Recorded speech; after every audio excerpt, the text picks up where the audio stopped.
Hey there, everybody, and welcome to this episode of the PACER Method with Dr. Elise Snipes. Today, we're talking about the science of adult attachment.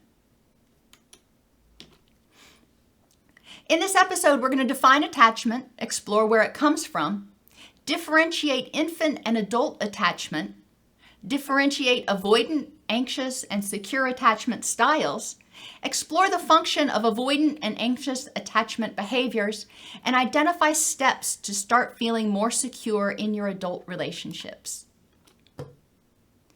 Early attachment is often with the primary caregiver, and it's designed to help children get their needs met, provide a safe home base from which they can explore when they start being more mobile, and provide support and encouragement for the child and help them learn tools for self-regulation. When children interact with the world, they learn what to expect from others by how the people in their life respond to them. So if the people in their life respond to them cruelly or they don't respond at all, then that's what the child starts to learn to expect from others. Infants, they can't move, they can't talk. So when we're talking about attachment, we're talking about how well the caregiver responds to their cries, responds to their needs, to keep them from feeling overly hungry, to help them when they feel in pain, to comfort them when they get scared. Are their caregivers responsive and nurturing? Once the child gets to the point where they are more mobile, and especially if they can once they get to the point where they can talk, I use the mnemonic SAFER. Does the caregiver provide a safe home base? Are they attentive? Do they help with feelings identification and management? Do they encourage independence and goals? And are they responsive to the child's needs? So let's go over each one of those. In the initial interactions that the child had with their primary caregiver, they learn whether people are safe and trustworthy. It answers the question, is the world a safe place? Are other people safe? When they interact with their caregiver, if their caregivers take time to play with them and proactively attend to them instead of just giving them attention when they're crying, then it communicates to the child, I'm worthy of love and attention. When the caregiver helps the child identify their feelings and learn how to manage them, it helps the child develop a sense of confidence that they can handle their own feelings when they occur. We're not born knowing how to handle anger or anxiety or depression or even happiness. We just feel these feelings and we're like, what do I do with this? This attachment relationship helps us label them, identify what the feeling is, and then develop tools to deal with them in a way that's most beneficial for us. When the caregiver encourages independence and goals, it helps the child start to feel confident. When the caregiver says, sure, why don't you go try that? And if the child feels supported and encouraged, and if they fail, they're able to come back, and the caregiver lovingly accepts them back and says, okay, well, that's too bad. Let's learn from it. Maybe you can try again later, instead of being rejecting. So encouragement of independence and goals is important. And then being responsive to the child's needs, just as in general, is the child figures out whether others will help them get their needs met.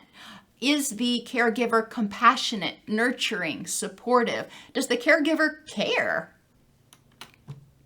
Even as adults, we're programmed to seek affective or emotional and social bonds to enhance safety and protection. We are not meant to live in isolation. Adult attachment is very similar to child attachment, but may be spread across different people. And the person doesn't need exactly the same type of assistance. So in adult attachment relationships, they provide a safe home base. They provide people that we can get support from, people who are loving, people who are safe and trustworthy.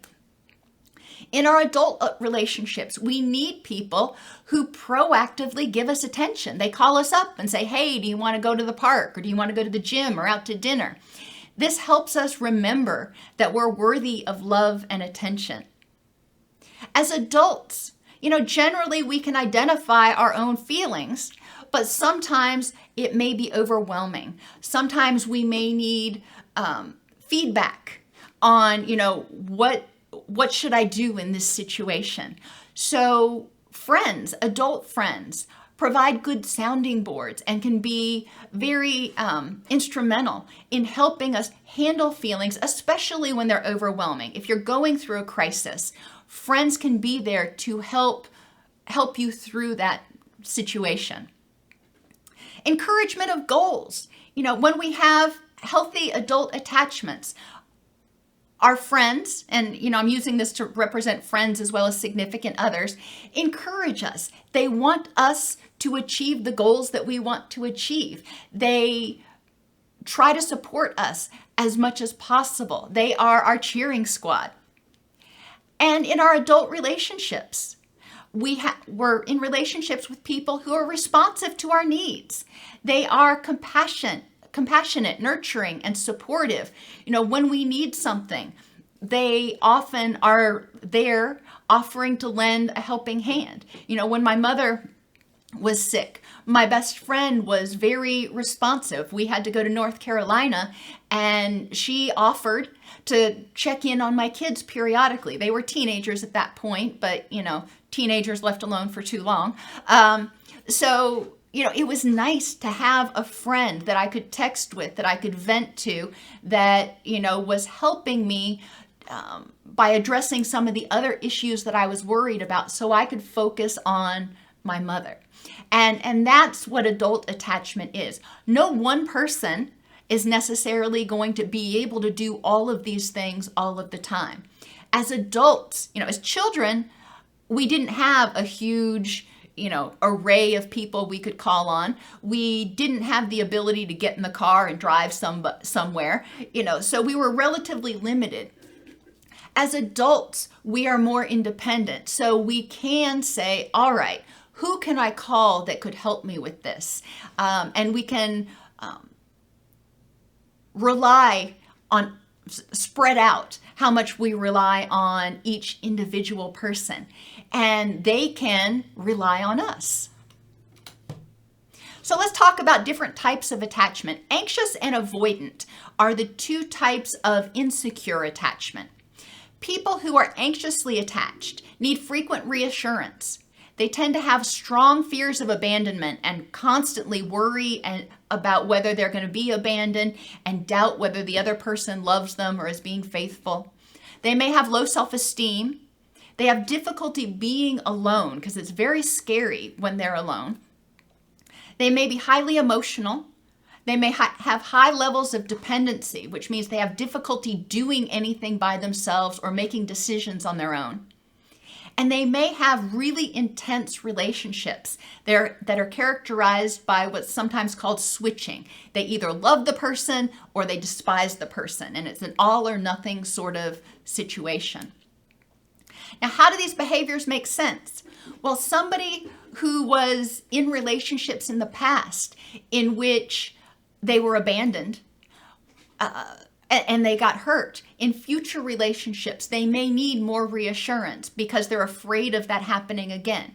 If you are learning how to skateboard and you fall down and you break your arm, you're not going to go back out there and hit the skateboard just exactly the same way with the same intensity the first time out. You need to reassure yourself that you have the skills, that you're safe. You need to take it slowly. So people who are anxiously attached may need frequent reassurance because they're afraid of getting hurt again. They may constantly worry and doubt whether the other person is going to stick around. And it's important for them to also keep a log, if you will, of, exactly what's going on and separate their interpretations or their assumptions from what's actually happening. But people with strong abandonment fears, it's important that they regularly discuss with their significant other what their fears are so they can dispel them and they can really focus on facts instead of fears. Because a lot of times people who are anxiously attached interpret the world through emotions. They feel anxious, so they look for what a reason to be anxious. They try to figure out what's causing me to feel anxious, instead of looking at the facts and saying, well, should I feel anxious about this right now or not? People who are anxious tend to have low self-esteem. If you've been abandoned, if you've been hurt, it can make you think that maybe you weren't good enough or you weren't worthy of love, especially if this happened in initial relationships. They may have difficulty being alone because they're afraid that they're always going to be alone. And this can lead to high levels of emotionality because they're terrified that they can't deal with life on life's terms. Avoidant people often appear confident, independent, self-sufficient. They often don't tolerate intimacy. So they're the polar opposite end of the spectrum. And they often lack deep, long-lasting relationships. Now, people can become avoidant in their attachment for the same reason. If their caregivers were not responsive to their needs, they may have just decided, it's too painful to hope. It's too painful to try. So I just ain't even going there. When you compare the anxious and avoidant person, the person who is anxiously attached needs frequent reassurance. The person who's avoidant attached appears confident and self-sufficient and doesn't want nor need that frequent reassurance. So which one are you? Or are you neither? Are you somewhere in the middle? People with anxious attachment tend to have low self-esteem and difficulty being alone. People who are avoidant tend to have a higher self-esteem. They appear confident, but they lack deep, long-lasting relationships. So they're alone a lot, and they're okay with that. Thank you very much. People who are anxiously attached have strong abandonment fears, while on the other end of the spectrum, people who are avoidant don't tolerate intimacy and actually may feel trapped if they start feeling vulnerable in a relationship. People who are anxiously attached tend to have high levels of dependency. They want to be with others. They need others to help them make decisions. People who are avoidant tend to be very independent and they don't want other people's input. And people who are anxiously attached tend to be very intense in their relationships. As soon as they meet you, they are telling you all of their secrets and just putting everything out there. They tend to be very intense. I can't find a better word for that. Avoidant people tend to react by withdrawing or dismissing. If they feel like things are getting too close, too vulnerable, instead of getting to a place where they could get hurt, they just withdraw. Think of past relationships and ask yourself, did this person provide a safe home base? Were they safe and trustworthy? What are the facts I have to support my belief? If they weren't, what did they do to make me feel unsafe? In this relationship, were they attentive proactively? Did they proactively show me love and attention by providing quality time, acts of service, gifts, touch, or words of affirmation? Those are the love languages that Chapman identified. If they didn't proactively give me attention, if they ignored me, was it because I was unworthy of attention or because they were unable to give it? That's a key question. In this same relationship, how did I feel when I was around this person? If I felt anxious or angry, why? Was it actually about something this person was doing, or my expectations or assumptions about what I thought they were doing or getting ready to do? What behaviors trigger my abandonment anxiety in relationships? And what are some possible alternate explanations for those behaviors? So for example, if your significant other seems withdrawn and is going to bed early for 2 weeks, is it that they are bored with you and they're getting ready to abandon you? Or is it that all of a sudden they've got 3 new projects at work and they're just plumb exhausted? Or maybe they're getting ready to get sick. How do you find out what those behaviors actually mean instead of having to try to assume? In this same past relationship, how did this person respond when you wanted to grow or change in some way? Were they supportive? Great. If they were jealous, resentful, controlling, or even ambivalent, in what ways might your desire to change or grow have represented a threat to them? A lot of times when people are not supportive, it's because it represents a threat. If they were hypercritical, were they trying to be discouraging? Were they trying to be mean? Or were they trying to be helpful and just not doing it very well? If they were trying to be helpful, what would have been a better way for them to do that? And how could you have communicated that to them? And finally, in this same relationship, when you were in distress, could you count on this person to help you or be a resource? If not, was it because you were not worthy or your feelings were too overwhelming, or because that person was too overwhelmed with their own stuff that they could not respond? Something that's important to figure out. In each current relationship, including your relationship with yourself, you need to treat yourself as you want to be treated, which means you've got to develop a secure relationship with yourself in addition to other people. So, do you provide yourself a safe home base? Are you safe and trustworthy? Do you respect yourself? What do you need to feel safe? And how can you communicate this to others and even to yourself? In your relationships with yourself and others, do you proactively get attention in an appropriate way from whatever your love language is? If not, what would you like that to look like? How would you like to get attention? And how can you communicate that to others? And how can you make sure you do that for yourself? Staying with your current relationships and with your relationship with yourself, how do you feel when you are alone or when you're around new people, your current relationships? If you feel anxious or angry, why? Is it actually about something that's happening right now, or your expectations or assumptions based on past relationships? And it's important to remember, when you're developing a relationship with yourself, you're also developing a relationship with that inner critic. And that inner critic can be really hateful sometimes. So, figuring out how to make peace with that inner critic goes along with becoming secure.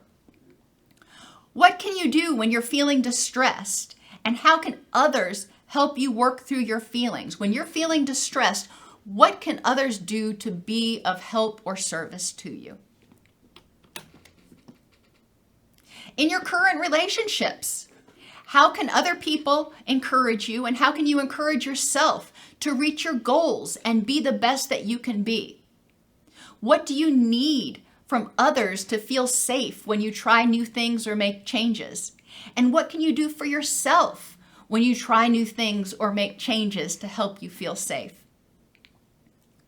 In what ways can you be responsive to your own needs? Being compassionate when you're having a bad day, being loving when you do a good thing, being nurturing and supportive of yourself. How can other people be responsive to your needs? What does that look like? And go back again to Chapman's love languages, but also just think, when I have needs, what are my needs, and how can people be responsive? Don't expect them to read your mind. Sometimes you may need to ask for help. You may need to ask them for assistance. It doesn't mean they don't care. It may mean that they don't know what to do. Or, let's be real. A lot of times we get so caught up in our day-to-day autopilot of one foot in front of the other that we are not mindful of the moment and we don't notice everything. So sometimes it's important to reach out and ask for help. When we do that, it's important to communicate assertively. And so start out with seeking first to understand what is the other person's perspective. Listen when they're talking for what their needs are and what their feelings are, and paraphrase. If they're telling you about how awful things are right now, you may say something like, "It seems like you feel completely overwhelmed," or "You're disgusted with what's going on." And they may say yes. And that just helps them feel important to you and feel validated because you actually listened. Respect the other person's perceptions and needs. Even if you don't agree with them, respect that it's their perceptions and needs.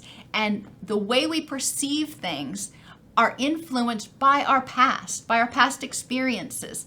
And they've probably had very different past experiences than you have.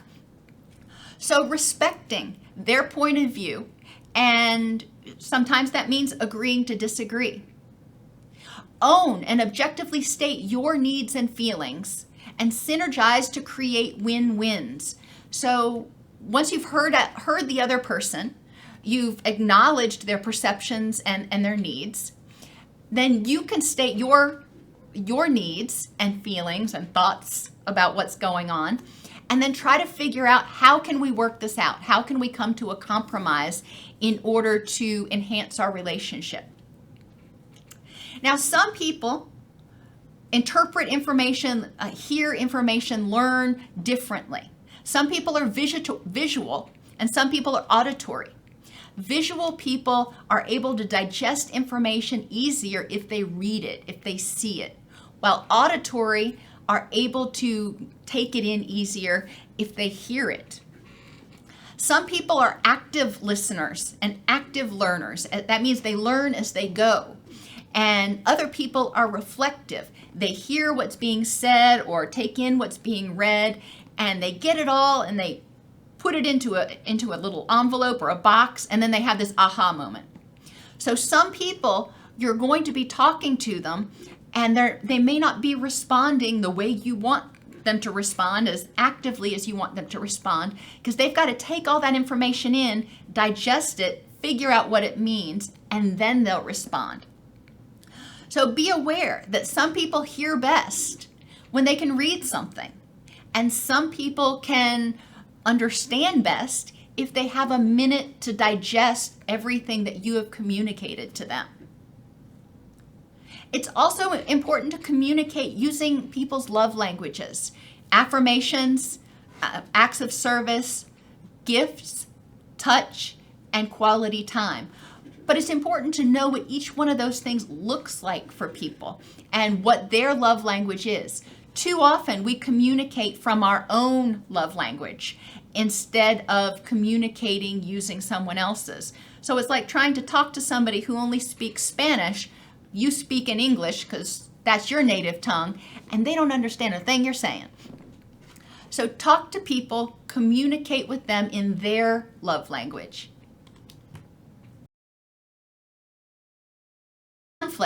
Conflict happens. It doesn't have to mean disaster. One person and one thing at a time. A lot of times when people are insecurely attached, as soon as there's any ripple or hint of conflict, anxiety goes through the roof and they assume, oh, this is it. It doesn't have to be that way.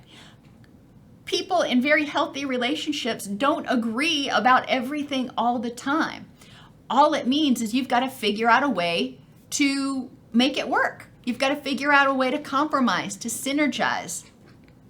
When you are having a disagreement, one person speaks at a time and gets to say what they need to say before the other person speaks. So there's no interrupting. Let them say what they have to say. And you focus on one thing at a time. Don't come in and start a conflict, start an argument with a whole litany of done me wrongs. We're going to focus on one thing. We'll resolve that, and then if there's something else, we may try to address that. When you're talking, own your feelings. Instead of saying, you make me feel badly when you do this, say, I feel badly when this happens. It keeps from putting the other person on the defensive. When you start saying things that make you want to point your finger at them, it's going to make them want to push back because that feels accusatory, it feels threatening. So own your feelings. You have the ability to choose how you respond to your feelings. When you feel anxious, angry, depressed, you have the ability to choose how you respond. Own your part in situations. Sometimes you screw up. Maybe you jump to conclusions. You assumed they wanted something. And so oftentimes we call this mind reading. And you were wrong. Own it. Tell them you guessed wrong. Or sometimes you think somebody should know what you want. You're expecting them to read your mind. And that's not fair either. So you may have to apologize for that too. If you're mad at them for not doing something, but you never told them to do it, that's not really fair. You may forget to do something or plumb make a mistake. Apologize, learn from it, move on. Part of secure attachment is being willing to admit that we're imperfect, being willing to accept others are imperfect, and being willing to separate behaviors from the person. You did something that I didn't like, however, I like you. I love you. I like you, whatever the case is. I just don't like that behavior. And when you're having a conflict, sometimes it's helpful to have a safe word and a predetermined timeout.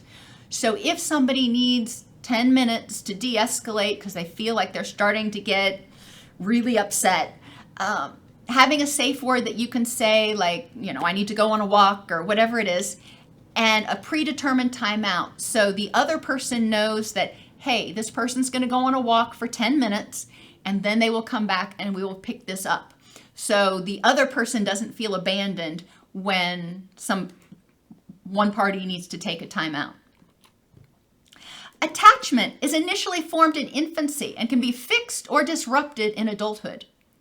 Attachment helps us feel safe, secure, and loved. Relationship behaviors are based on prior experiences which guide our expectations for future relationships. Learning from these experiences is important, as is recognizing that all situations are different, and sometimes our assumptions and expectations may need to be assessed. Check whether you're holding somebody hostage for another person's bad behavior, or if they are actually doing something that is hurtful. Developing or repairing secure attachment starts with self. Learn what your needs are and how to start meeting those needs so you can communicate them to others in order to give them a shot at effectively responding and creating that secure relationship.